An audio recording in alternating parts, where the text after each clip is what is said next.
Donc, je suis Hélène Telon, je suis la fondatrice et dirigeante du cabinet Ginkgo 21. Donc, c'est un cabinet de conseil et formation en analyse de cycle de vie et éco-conception. Nous accompagnons essentiellement des entreprises dans leur transition vers ce que nous appelons l'économie de demain à travers de la mesure d'impact, des démarches d'éco-conception et d'éco-innovation, et ce sera l'objet de ce webinaire. Ces démarches d'éco-conception, elles peuvent concerner le produit ou le service, mais elles peuvent aussi être plus larges et conduire à re-questionner le modèle d'affaires. Sur toutes ces questions-là, eh bien, nous animons des formations en inter-entreprise et en intra-entreprise. Et puis, nous avons aussi développé des compétences pour soutenir les acteurs de la transition, par exemple avec une fresque de l'éco-anxiété, c'est ce que nous appelons le facteur humain. Alors, est-ce que Cécile a réussi à rejoindre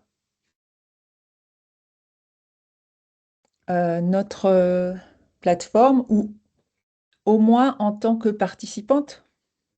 Alors, je ne vois pas. Oui, Hélène, je suis en train Oui, d'essayer de me connecter. On m'a renvoyé un lien, mais ça ne marche toujours pas, malheureusement.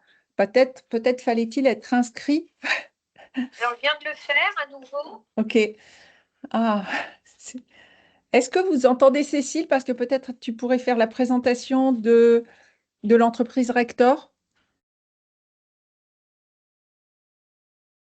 Je parle pour... Oui, ouais, si c'était possible. Donc j'affiche la planche qui présente Rector le Sage. ouais. Donc là, vous n'avez pas trouvé l'ID, hein, Hélène. Il n'y a toujours pas l'ID et le code, vous ne l'avez pas de votre côté. Donc, je vais ouvrir les planches de mon côté. Mhm. Et puis intervenir donc par l'intermédiaire du téléphone, c'est ça? On fait Bah, comme ça? en tout cas, pour l'instant, parce que peut-être qu'on va le trouver pendant le... Moi, là, D'accord. voilà, je ne peux pas m'en occuper. Ok. Donc là, Reine, tu me passes la parole pour présenter Rector. l'entreprise. Alors déjà, Désolée. merci beaucoup pour l'invitation, Hélène. Je suis ravie de témoigner aujourd'hui sur le déploiement de la méthode d'éco-conception dans notre entreprise. Donc, le groupe Rector Le Sage est un groupe industriel familial spécialisé dans les solutions préfabriquées en béton de structure. Donc, notre cœur de métier, c'est de fabriquer et de commercialiser donc, des éléments de structure, donc poutres.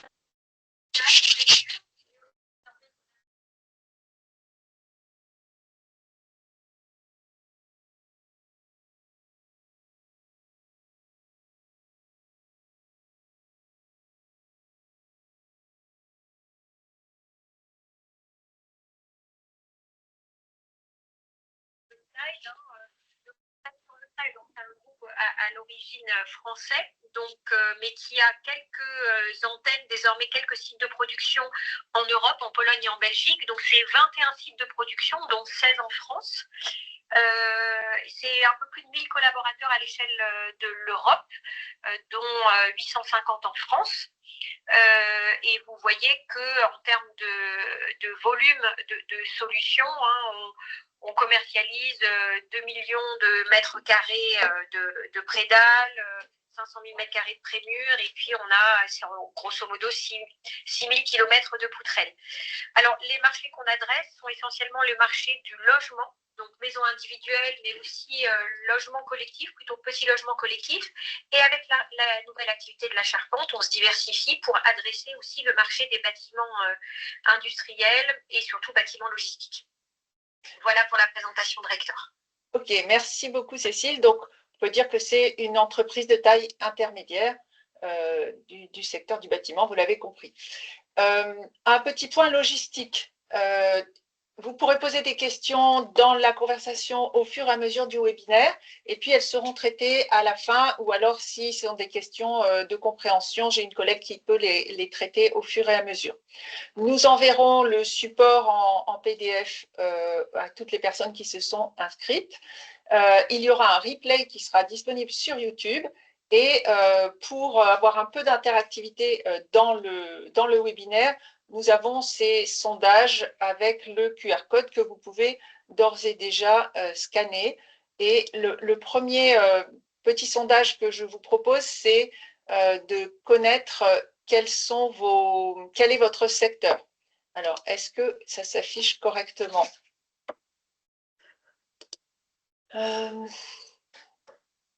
Là, pour l'instant, moi, je vois une planche blanche, ce qui est pas le cas normalement. Est-ce que vous voyez vous aussi, vous voyez une planche blanche?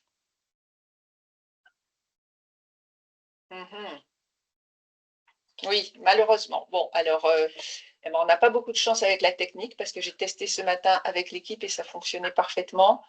On va, eh bien, si vous voulez mettre votre secteur, la question c'était de quel secteur êtes-vous? Si vous voulez l'écrire dans la conversation, ça nous donnera un aperçu.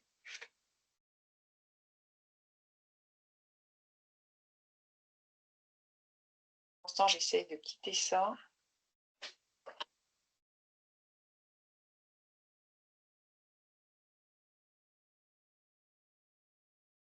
Quitter et recommencer. Allez.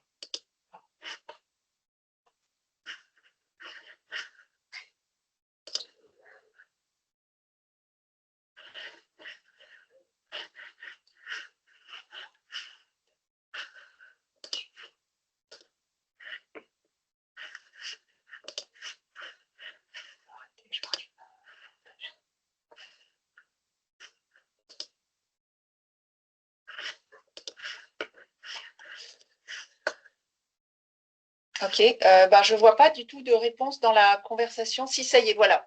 Alors, biomédical, agroalimentaire, BTP, microélectronique, recherche, machines spéciales, instruments scientifiques, biomédical, équipementier de machines process. Donc voilà, on a toute une variété. Et CPIE, Association d'éducation populaire et environnement. Parfait, merci beaucoup. Est-ce que vous voyez toujours mon écran ? Désolée pour ces petits... Alors, ça, comme ça, si on met comme ça et qu'on fait partager et qu'on partage ça, normalement, ça devrait mieux fonctionner.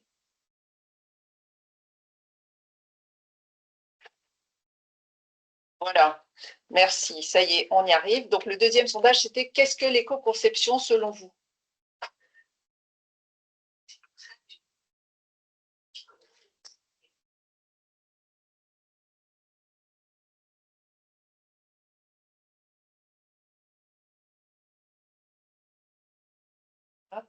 Est-ce que ça donne quelque chose? Alors moi, peut-être que je peux...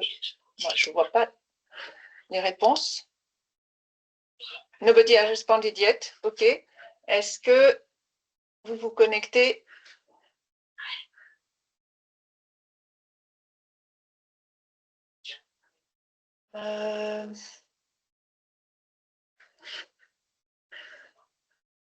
Donc là, ça y est. Impacts environnementaux pour un même résultat, oui. Réduction, on travaille sur des produits écologiques, des critères pour minimiser les impacts. Parfait. Donc, on est bien sur le sujet. Hein. L'éco-conception, c'est un travail sur du produit ou du service qui vise à minimiser les impacts environnementaux sur l'ensemble du cycle de vie. Je vois le mot « anticiper » également qui est important parce que ça se passe en amont du processus de conception. Merci. Alors, avant d'entrer vraiment dans le webinaire, je vous propose de regarder des images. C'est peut-être un peu curieux, mais je vous invite à une forme de contemplation.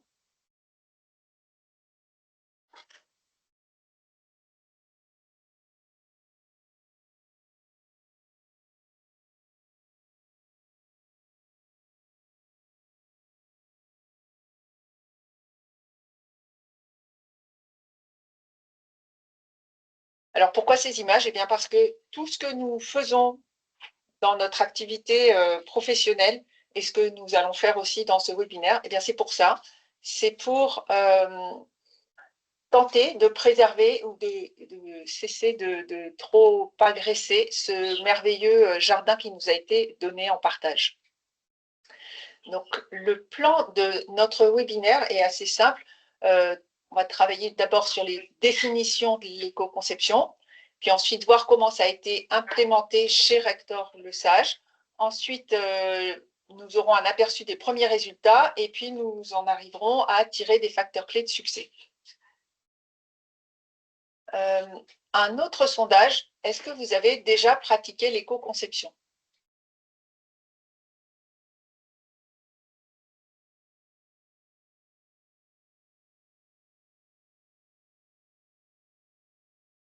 C'est un tout petit peu de temps, le temps que les barres se stabilisent.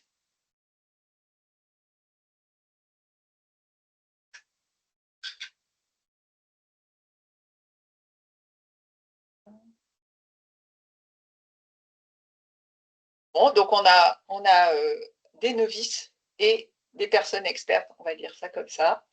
Merci pour vos réponses. Donc, comme je le disais, l'éco-conception, ça vise à réduire les impacts environnementaux sur l'ensemble du cycle de vie. Vous avez ici la définition de la norme ISO 14001 sur l'éco-conception. Et on peut aussi compléter. Alors, j'autorise Cécile, enfin, qui va pouvoir nous rejoindre. Voilà. Et on peut compléter avec la norme NFX 30264 qui vient d'être remise à jour et qui notamment précise que l'éco-conception s'applique bien sûr aux produits, mais aussi aux services, aux procédés et aux systèmes.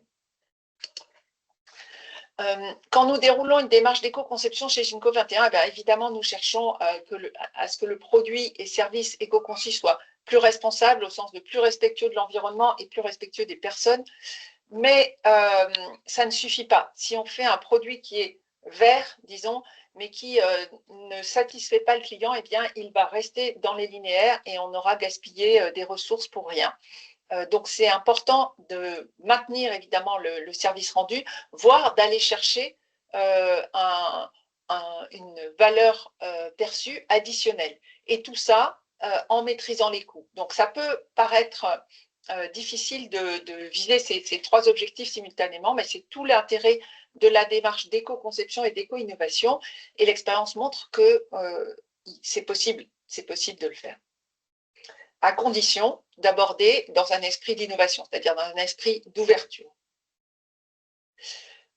Une petite grille de lecture sur les différents niveaux d'éco-conception. Ça, c'est une grille assez classique. Vous avez sur l'axe des X le temps et l'ampleur du changement, et sur l'axe des Y, la valeur environnementale, mais aussi la valeur marché en tant que produit éco-conçu. Alors, si on travaille sur l'optimisation des matériaux et composants, eh bien, on va peut-être gagner 15% en termes de ce qu'on pourrait appeler une éco-valeur.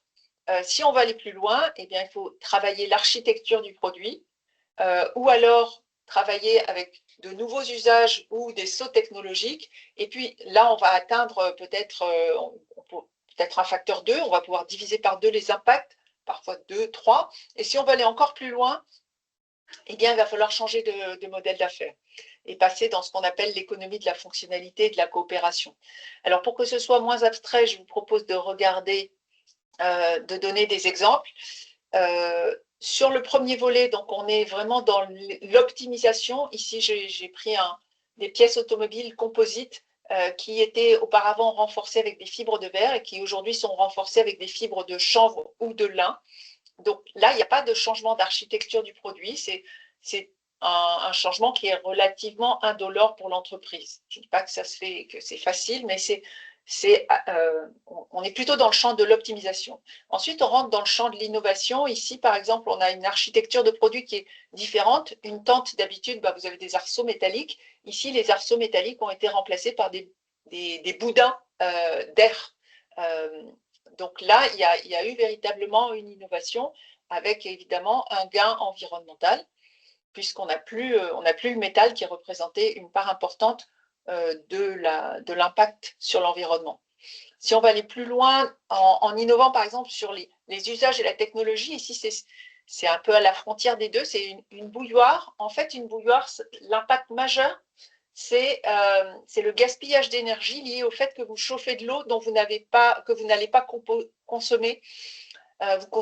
Vous chauffez souvent beaucoup plus d'eau que ce dont vous avez besoin. Et donc, cette bouilloire-là, elle a deux compartiments, un pour stocker l'eau et un pour chauffer juste la quantité nécessaire. Et elle permet de réduire de façon sensible la consommation d'énergie. Donc là, on joue à la fois sur l'usage, puisqu'on va modifier le comportement du consommateur. Et le dernier exemple ici que je propose pour les modèles d'affaires, c'est Signify, la branche éclairage ex-Philips, qui propose de vendre non plus des ampoules, mais de la lumière, ce qui permet aussi d'optimiser l'éclairage dans les lieux qui sont traités par Signify, par exemple dans une usine. Il va y avoir une étude préalable de où est-ce que c'est pertinent d'apporter un éclairage de quelle intensité, quelle qualité, et ensuite ils vont remplacer les ampoules en mettant des ampoules à consommation plus faible, et ça va permettre d'aller jusqu'à diviser par 2 la consommation d'énergie. Voilà la petite grille de lecture. Alors évidemment, dans les démarches d'éco-conception, c'est important au départ de savoir si on vise plutôt de l'éco-optimisation ou si on est prêt à aller jusqu'à un changement de modèle d'affaires. C'est fixer l'ambition de la démarche. Alors ce qu'on a apprécié en accompagnant Rector, c'est qu'ils étaient très ouverts et prêts à anticiper à aborder tous ces niveaux d'éco-conception avec beaucoup d'ambition. Alors, est-ce que tu as la parole, Cécile? Je crois que oui. Est-ce que vous m'entendez?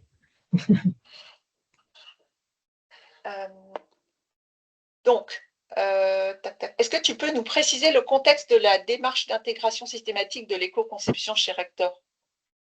Oui, alors en fait, on a souhaité intégrer donc l'éco-conception dans notre entreprise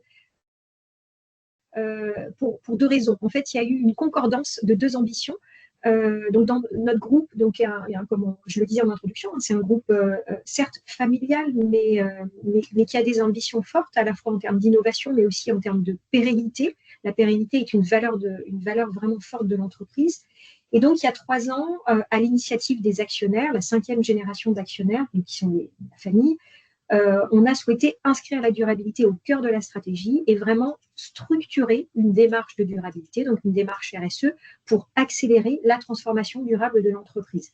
Donc, depuis 3 ans, on déploie et on accélère la transformation durable de l'entreprise avec une démarche RSE vraiment affirmée et structurée. Et en parallèle, il y a 2 ans, on a souhaité aussi, à l'initiative de notre directeur innovation, mettre à jour notre processus de conception et de développement de nouveaux produits, compte tenu de l'évolution du marché. On est sur un marché qui est en pleine mutation, dans le secteur du bâtiment et d'une manière générale d'ailleurs, avec l'arrivée des nouvelles technologies, etc. Donc un marché en pleine mutation qui nous oblige à être beaucoup plus flexible, beaucoup plus rapide. Et donc il y avait une volonté de modifier notre processus de conception de nouveaux produits pour gagner en agilité et améliorer notre indice time to market, donc être plus rapide dans notre capacité à proposer des solutions innovantes. Donc, la concordance de ces deux ambitions, à la fois mettre en place une stratégie RSE ambitieuse et modifier notre processus de conception de nouveaux produits, a fait qu'on a souhaité intégrer l'environnement et peut-être d'ailleurs plus largement la RSE dans notre processus de conception et développement. D'où la volonté de déployer une méthode d'éco-conception. Parfait, merci beaucoup. Et donc, c'est là qu'intervient Shinko 21. Et pour atteindre cet objectif de réduction d'impact environnemental tout en maîtrisant les coûts et en cherchant à apporter de la valeur, eh bien, pour atteindre cet objectif, nous avons une méthode qui s'appelle la méthode Open Green, que nous avons développée en travaillant à la fois, en cherchant à combiner finalement les avantages d'une démarche d'analyse de cycle de vie, c'est-à-dire de mesure des impacts environnementaux, avec les démarches classiques d'innovation, Cette démarche, elle commence par une analyse stratégique orientée environnement. C'est ce qu'on a appelé repérer les opportunités, parce que c'est extrêmement important de bien fixer le cadre, par exemple de définir l'ambition, de voir jusqu'où on peut aller. Ensuite, on a une étape d'analyse. Quand on va, la première étape est générique, elle traite l'entreprise dans son ensemble. Ensuite, on va rentrer sur un projet. Et sur ce projet-là, on va essayer de comprendre les tenants, les aboutissants, quelles sont les fonctions recherchées par les clients, quels sont les impacts environnementaux des solutions actuelles, etc. Il y a un travail assez approfondi qui prépare la recherche de solutions. On ne commence pas par chercher des idées, on va bien préparer le terrain pour que, zut, je suis allée un peu vite, voilà, pour que la recherche de solutions soit la plus pertinente possible. Et ensuite, on va avoir un travail de créativité de groupe, puis une sélection des idées, et ça n'est pas terminé. C'est-à-dire qu'à l'issue de la sélection, quand on a défini notre concept, eh bien, il reste encore un bout de chemin avant de l'amener jusque sur le marché. Et là, vous voyez ces étapes de réalisation, de communication, et ensuite on va capitaliser pour être finalement dans une démarche d'entreprise apprenante et faire en sorte que la prochaine fois, on aille plus rapidement en s'appuyant sur toutes les explorations qui ont pu être menées. Alors, ce processus-là, tout l'enjeu de la démarche que nous avons menée avec Rector, c'était de l'intégrer dans votre propre processus de développement de nouvelles offres, qui s'affiche ici. Voilà. Alors, peut-être tu peux nous en dire deux mots. Oui, c'est un processus, c'est un processus classique de développement de nouveaux produits. Donc, je pense que ceux qui en ont dans leur entreprise s'y retrouveront. Elle s'appelle Arnose du nom de la personne dans le groupe Rector qui l'a, j'allais dire, conçu et structuré. Et donc, vous voyez, c'est une méthode en 6 phases qui sont chacune d'entre elles liées par une étape jalon qui consiste en une validation en comité innovation pour donner un go-no-go voilà, dans l'avancement du projet. Et donc, on passe de la phase 1 qui est la phase de pré-projet où on identifie les idées. En phase 2, où on va, une fois qu'on a sélectionné les idées qui nous paraissent les plus pertinentes au regard des enjeux, des besoins de nos parties prenantes, des problèmes en matière environnementaux qui sont posés. En phase 2, on va affiner le besoin et le livrable de la phase 2, l'un des principaux livrables est le cahier des charges fonctionnelles. En phase 3, une fois qu'on a le cahier des charges fonctionnelles, ça va être vraiment la phase de conception du produit et de système. Donc là, on est dans la recherche de solutions techniques à un besoin qu'on a bien identifié. Et donc, le livrable de cette phase 3, classiquement, c'est le cahier des charges techniques, mais pas que. Il y a aussi la livraison des documentations techniques et des plans d'industrialisation, par exemple. Et nous aussi, des plans d'intégration de bureaux d'études, parce que comme on fait de la préfabrication de béton, il y a des bureaux d'études qui dimensionnent les solutions en béton qui vont être fabriquées en usine. En phase 4, c'est la phase classique de développement, donc de développement de l'offre avec la planification, le plan de prescription, la finalisation des documents techniques, parce que dans le secteur du bâtiment, toutes les innovations doivent être couvertes par des avis techniques ou des ATEX qui crédibilisent évidemment la performance technique des solutions. Et enfin, il y a la phase 5 qui est vraiment la phase de déploiement assez classique et la phase 6 de rétex, de suivi pour capitaliser sur le produit.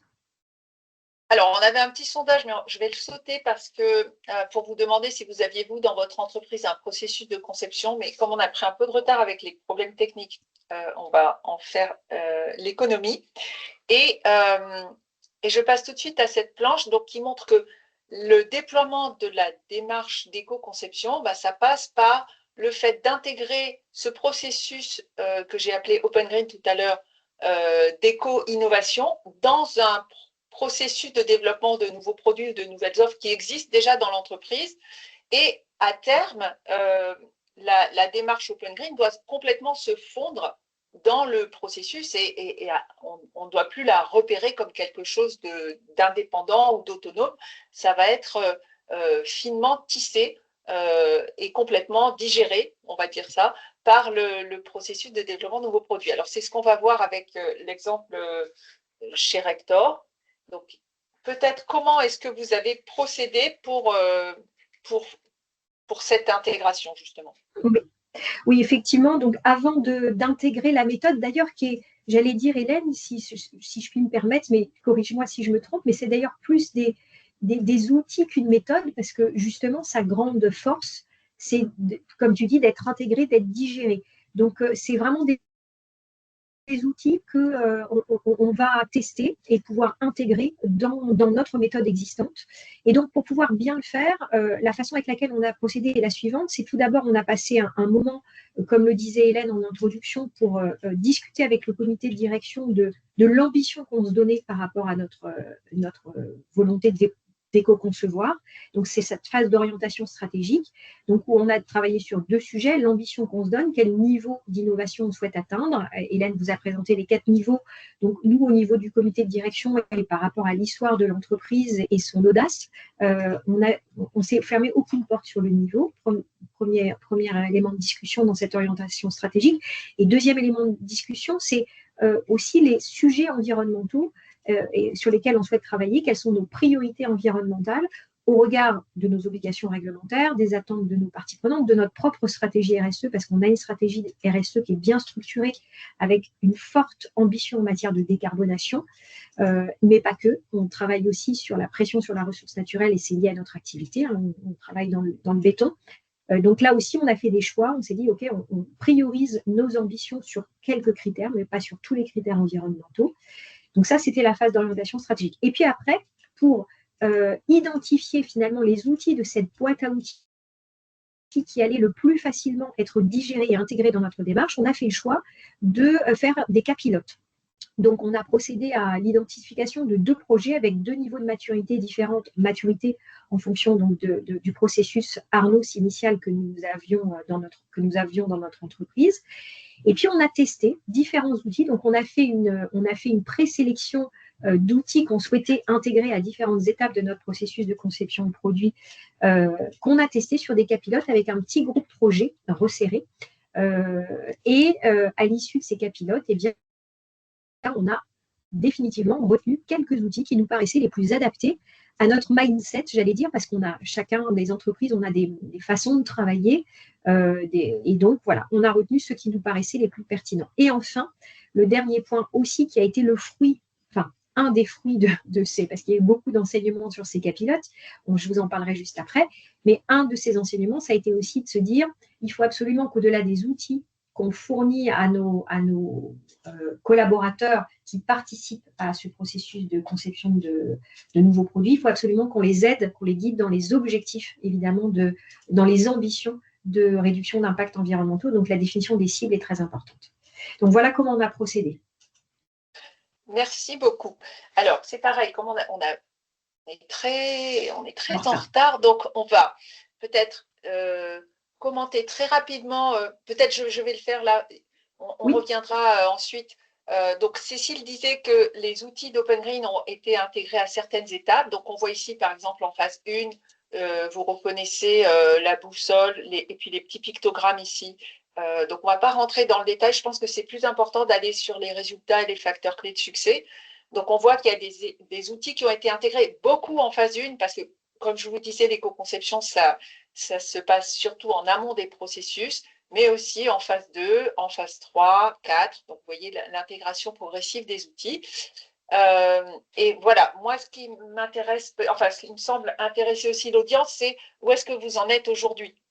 Oui, donc comme je vous le disais, ces cas pilotes, donc on les a suivis en tout début d'année. Donc on a retenu 11 idées, donc 11 idées, dont 5 sérieuses et donc 2 qui sont en cours de développement.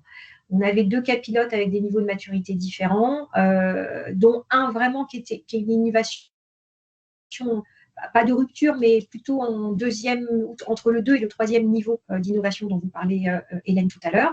Donc ça veut dire que vraiment, on a capitalisé sur ces cas pilotes sur 2 idées qui sont en phase de développement aujourd'hui. On a donc aussi, depuis le démarrage de la mission, donc finalisé donc, notre méthode d'éco-conception, Arnos, avec l'intégration de ces outils, de livrables aussi clés qui sont spécifiques au déploiement de la méthode d'éco-conception. Typiquement, désormais, en fin de phase 1, on se donne des cibles en termes d'objectifs de réduction sur l'impact carbone notamment, et on se donne aussi une solution de référence, parce que quand on fait de l'éco-conception et qu'on cherche à s'améliorer, si on prend l'impact carbone, il faut qu'on définisse par rapport à quoi on s'améliore.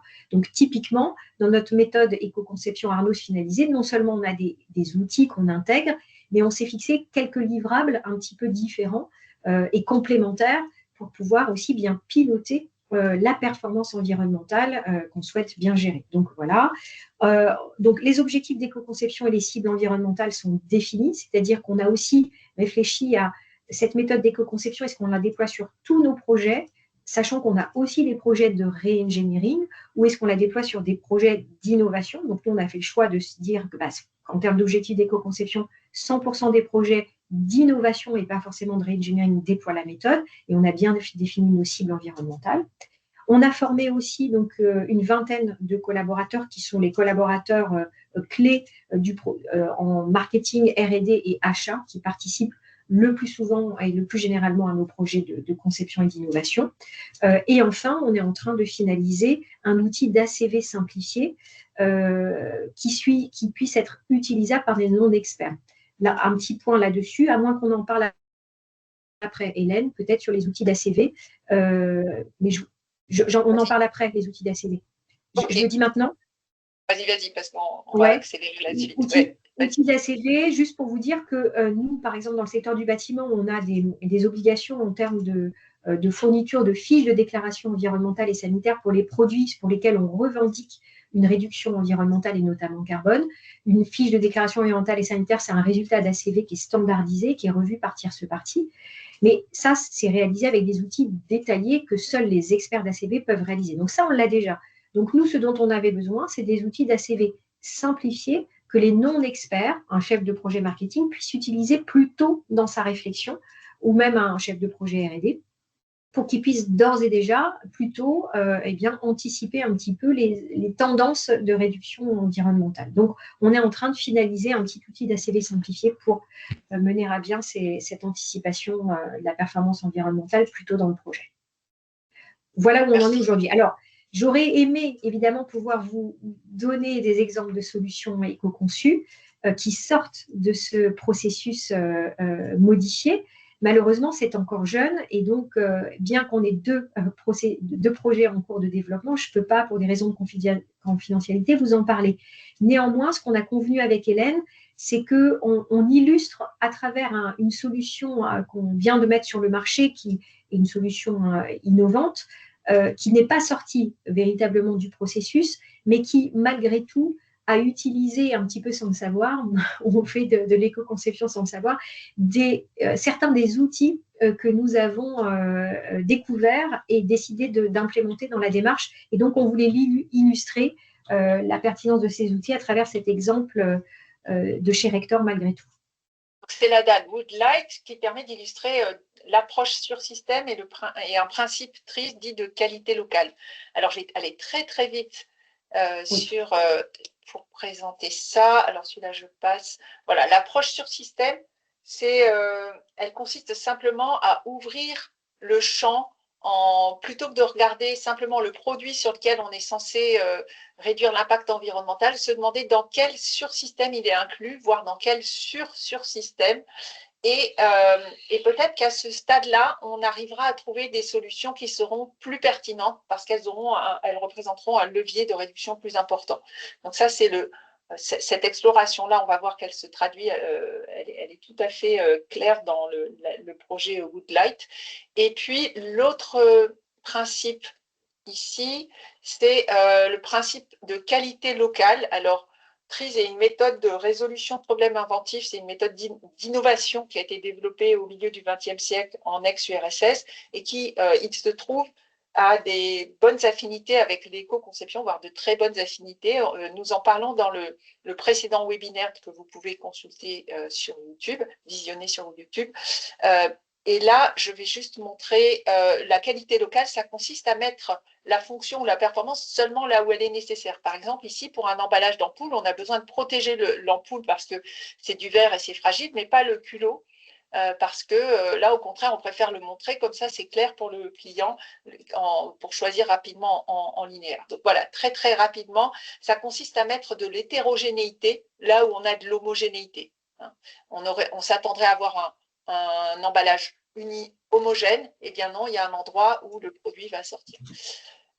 Et donc, vraiment, juste en 1 minute ou 30 secondes, tu peux 30 secondes, donc, voilà. Hélène vous a expliqué le principe de sursystème et le principe de qualité locale.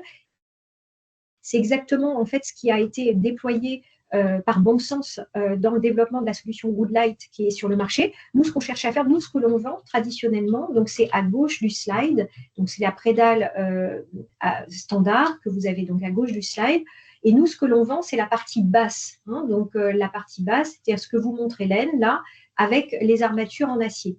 La partie haute que vous avez à gauche, toujours sur l'image de gauche, c'est donc du béton qui est ce qu'on appelle la dalle de compression, qui est coulée lorsque la prédale que nous, on a fabriquée en usine est amenée sur le chantier, donc qui est coulée au moment de l'installation. Donc nous, on vend classiquement la partie basse de l'image à gauche, ici, ce qu'on appelle une prédale standard. Et donc, c'est fait en béton et c'est fait en acier. On avait, nous, comme ambition, deux ambitions majeures dans l'évolution et l'innovation qu'on a faite. On essayait de répondre à deux questions. La première, c'est comment je peux réduire l'impact carbone de cette prédale. Et la deuxième, c'est comment, par ailleurs, je peux intégrer du biosourcé dans ma prédale et dans ma prédale. Sachant que, pourquoi on souhaitait intégrer du biosourcé, pas uniquement pour réduire l'empreinte carbone, parce que ça peut être considéré comme des biais méthodologiques, mais aussi parce que certains bâtiments et certains référentiels à l'échelle du bâtiment demandent à embarquer du biosourcé. Et donc, pour répondre à cette problématique, si on s'était uniquement concentré à l'échelle de notre prédale à nous, c'était un petit peu plus compliqué que si on regardait la problématique à l'échelle du sursystème, donc en considérant aussi le volume qui entoure notre prédale en intégrant la dalle de compression. Et donc, on a proposé d'intégrer, vous voyez, des panneaux de bois biosourcés qui vont se poser sur notre prédale. Donc, on fournit une prédale avec ces matériaux biosourcés posés dessus, qui vont finalement éviter au moment de l'installation sur chantier de couler, on va couler moins de dalles de compression. Une partie du ciment qui est occupé par la dalle de compression est désormais occupée par du biosourcé. Et donc, il y a la question, donc là, c'est la vision sur système, et il y a aussi la question de la qualité d'usage, puisque finalement, ces dalles de biosourcé n'ont pas la fonction de résistance que peut avoir du ciment, évidemment, mais là, on a segmenté ces dalles et on les a positionnées à des endroits où il n'y a pas de reprise des efforts de compression. Et donc, on ne met la quantité de ciment qui assure cette fonction de résistance à la compression ou à l'attraction que là où c'est nécessaire sur la prédale. Et là où ce n'est pas nécessaire, il y a le biosourcé. Donc, vision sur système, qualité d'usage, une solution qui nous a permis d'embarquer du biosourcé sans perdre la résistance à la compression et l'attraction dont on a besoin sur notre prédale, mais pas aussi parce qu'on a changé de vision et qu'on est passé à du sursystème. D'accord, donc merci beaucoup. Alors, c'était un peu rapide, mais j'espère que vous avez pu suivre. Donc, on a vu que ces démarches d'éco-conception reposent en particulier sur l'usage de l'analyse de cycle de vie. Et Cécile nous a montré que, justement, il y avait besoin d'un outil d'ACV simplifié très en amont. Donc, je ne vais pas détailler ça. Et puis, peut-être maintenant, pour conclure, les facteurs clés de succès du déploiement de l'éco-innovation, je vais les afficher peut-être pour que tu commentes très, très rapidement chacun parce qu'il est déjà 44 ou 45. Oui. Alors, en l'occurrence, comme je vous l'ai expliqué au début, donc nous, le fait qu'on ait déployé une méthode d'éco-conception, c'est la combinaison de deux ambitions, déployer une stratégie RSE avec des forts enjeux de décarbonation et de réduction des impacts environnementaux, mais aussi la volonté d'être plus agile et plus efficace dans notre innovation. Et donc, on a travaillé en binôme R&D et RSE. Et ça vraiment, ça fonctionne bien lorsqu'on veut déployer ces méthodes d'éco-conception. Alors, ça peut être R&D et environnement, hein, mais pourquoi? Parce qu'on a des visions qui sont très complémentaires et qui se justifient dans le cadre de ce type de projet. Ensuite, le fait d'avoir procédé avec des cas pilotes, ça a été extrêmement pertinent parce que ça nous a permis de comprendre énormément de choses dans notre ambition, dans la façon de déployer la méthode, dans ce qu'on doit fournir à nos collaborateurs qui travaillent au développement de nouveaux produits. Donc, les cas pilotes, c'est vraiment pertinent pour choisir les outils, comprendre qu'il faut fixer des cibles à nos collaborateurs, comprendre qu'il faut des outils d'ACV simplifiés, savoir à quel moment, quel type de projet est plus ou moins adapté aussi aux outils. Donc, les cas pilotes, c'est vraiment extrêmement riche d'enseignements et ça permet de bien adapter la méthode et de faire en sorte qu'elle soit bien digérée. Le choix des cas pilotes est aussi un point clé parce que nous, on a choisi 2 cas pilotes qui avaient 2 niveaux de maturité et on s'est aperçu en fait que on avait choisi un cas pilote qui était très avancé et donc ça a été très compliqué avec un cas pilote avancé parce qu'en fait, les collaborateurs avaient déjà travaillé dessus et avaient déjà des idées finalement très arrêtées sur quelle devait être la solution technique pour répondre aux problèmes posés. Or, justement, toute la pertinence de l'éco-conception, c'est de se poser les bonnes questions en amont lorsque le champ des possibles est encore complètement ouvert. Et là, ça avait été difficile. Le fait qu'on ait un groupe projet pluridisciplinaire avec des profils variés, ça aussi, c'était important dans nos cas pilotes. On a mis des acheteurs, des marketeurs, des R&D, moi-même, des achats, et ça, c'est intéressant parce que tous les métiers sont intégrés.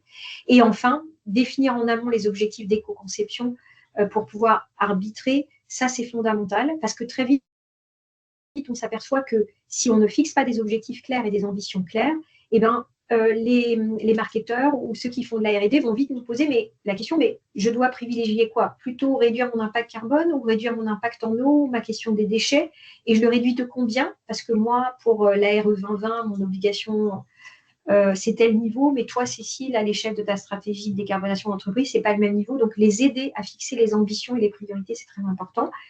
Pour ça, avoir l'implication forte de la direction, ça aide parce qu'évidemment, on a une vision claire, consensuelle de nos ambitions.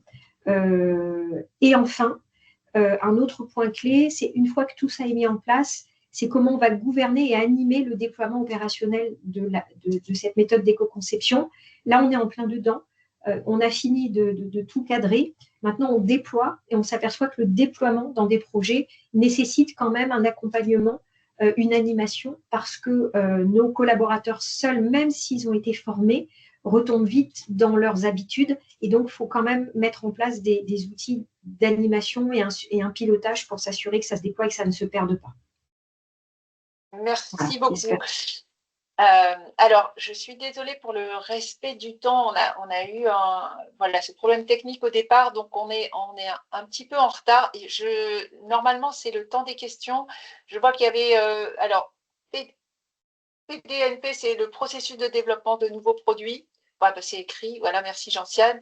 Et puis, il y avait une question, à l'arrivée, quel est le pourcentage de biosourcés dans la dalle? Je ne sais pas si tu as la réponse, Woodlight. Non, je ne vais pas voir la réponse tout de suite, mais là, j'aurais peur de dire des bêtises sur le pourcentage. Mais si je vois que c'est Christine qui a posé la question. Si Christine est d'accord, on peut se mettre en contact. Hélène, je t'invite à lui passer mes coordonnées et je vous enverrai la réponse si ça vous intéresse, bien entendu. J'ai peur de vous dire une bêtise.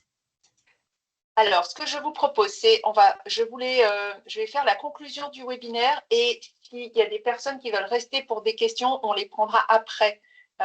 Donc, la conclusion du webinaire, c'était d'abord, je remercie à nouveau Cécile parce que c'est vraiment précieux d'avoir comme cela un témoignage très concret de l'intégration d'une démarche d'éco-conception dans une ETI.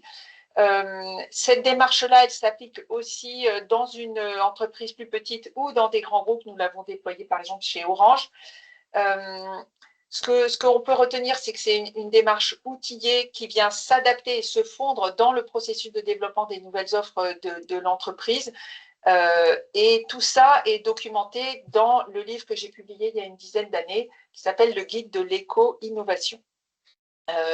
Je vous invite, si vous ne l'avez pas encore fait, à vous inscrire au prochain webinaire qui se déroulera jeudi prochain en compagnie de Faustine Van Hul, qui est experte en analyse de la valeur, et nous traiterons de la réduction simultanée des coûts et des impacts environnementaux. Et sinon, je vous rappelle que nous animons de nombreuses sessions de formation sur l'analyse de cycle de vie et sur l'éco-conception, mais aussi nous avons aussi des formats plus interactifs et peut-être ludiques, avec la fresque de l'éco-conception et la fresque de l'éco-anxiété. Tout cela est disponible sur notre site internet. Donc pour les personnes qui doivent nous quitter, eh bien je vous remercie d'avoir suivi ce webinaire. Et vous pouvez nous laisser un mot si vous le souhaitez, toujours avec le QR code. Et puis, pour les personnes qui souhaitent rester et entrer dans une discussion, on peut encore rester quelques minutes. Merci à tous et à toutes. Alors, un mot sur ce webinaire. À vos claviers.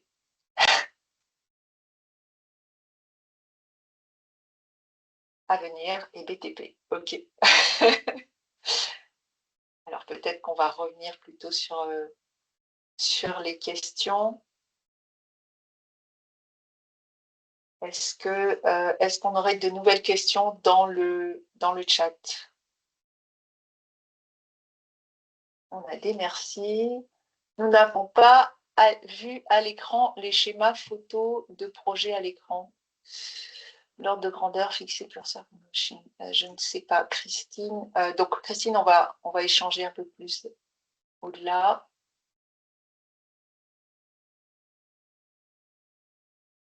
Alors, il y a une question de Sigrid qui nous dit quel a été le principal frein et problème rencontré. Oui. Oui. Alors, les principaux problèmes rencontrés, c'est vraiment, je vais en citer deux. Alors, déjà, pourquoi il y en a que deux que je peux citer? Parce qu'en amont, il y a des clés de succès, comme je le disais, d'avoir une direction engagée, une stratégie RSE claire avec des objectifs clairs, y compris quantifiés. Hein, donc, pour définir les cibles, par exemple, environnementales, tout était déjà très cadré. Donc ça nous a beaucoup aidé. Sinon, ça aurait été des freins, par exemple. Mais sinon, les freins restants aujourd'hui que j'identifie, le principal, c'est vraiment l'animation au quotidien du déploiement de la démarche. C'est-à-dire qu'on s'aperçoit avec mon binôme qui avons développé la méthode qui, avant le rôle et la mission de le déployer, que malgré la formation, le déploiement de la méthode et de toute l'utilisation des outils et les livrables, etc., il peut y avoir des déviances si on ne l'anime pas et si on n'accompagne pas les équipes. Donc vraiment, la difficulté, c'est celle-ci, c'est vraiment d'animer et de faire vivre le déploiement de la méthode au quotidien. Et ensuite, la petite difficulté aussi, c'est l'appropriation des outils. C'est-à-dire que, et ça rejoint l'animation, c'est-à-dire que certains outils qui sont dans la boîte à outils Open Grid sont évidents, même si on les a jamais encore pratiqués. D'autres le sont un petit peu moins, c'est-à-dire qu'il faut que quelqu'un l'explique et donne des exemples concrets pour pouvoir les déployer. Donc finalement, je résume, la principale difficulté, c'est l'animation. Hein. Une fois Hélène nous lâche et qu'elle nous a tout donné, bah, c'est à nous en interne d'être capable d'animer, c'est peut-être ça la difficulté. Mais on arrive à s'organiser. Merci Cécile. Alors, question, quel est le ratio ETP entre animateurs et les personnes à suivre? Alors, le ratio équivalent temps plein entre les animateurs et les personnes à suivre. Les animateurs en interne, c'est ça? Alors, en interne, nous, si vous voulez, on a une vingtaine de collaborateurs concernés régulièrement par les projets d'innovation et de développement. Hein, marketing, R&D, quelques achats, voilà, une vingtaine de personnes. En termes d'animateurs, en gros, c'est moi ou mon collègue à la R&D qui pouvons être mobilisés pour accompagner les équipes. Donc, vous voyez, 1 pour 20. Voilà, je ne sais pas si ça répond à votre question. Sachant que tu ne fais pas que ça en plus, Cécile. Non. Vous êtes deux et vous êtes loin d'être à mi-temps là-dessus. C'est ça. Et peut-être deux aussi, pour voir l'un ou l'autre. toujours sur ces questions très, très pragmatiques, peut-être combien de temps ça a duré, l'implémentation de la démarche? Oui, donc on a fait le choix, comme le dit Hélène, on ne fait pas que ça. Donc on a fait le choix avec mon collègue de la R&D d'essayer de déployer cette méthode. Donc tout le processus de déploiement que je vous ai expliqué, depuis les orientations stratégiques jusqu'à la formation, on s'est dit on va le faire entre guillemets en temps masqué. Donc ça nous a pris une petite année. De tout faire, ça nous a pris une petite année parce qu'on a pris notre temps pour poser les réunions avec Hélène, pour faire nos cas pilotes, voilà, une petite année, mais en temps jour homme, on l'avait recalculé, Hélène, et il y avait une quinzaine de jours dédiés vraiment à ce projet qui se sont déployés sur une année. Et il y avait 2 ou 3 personnes, moi et mon collègue de la R&D, plus un collègue du marketing aussi de temps en temps.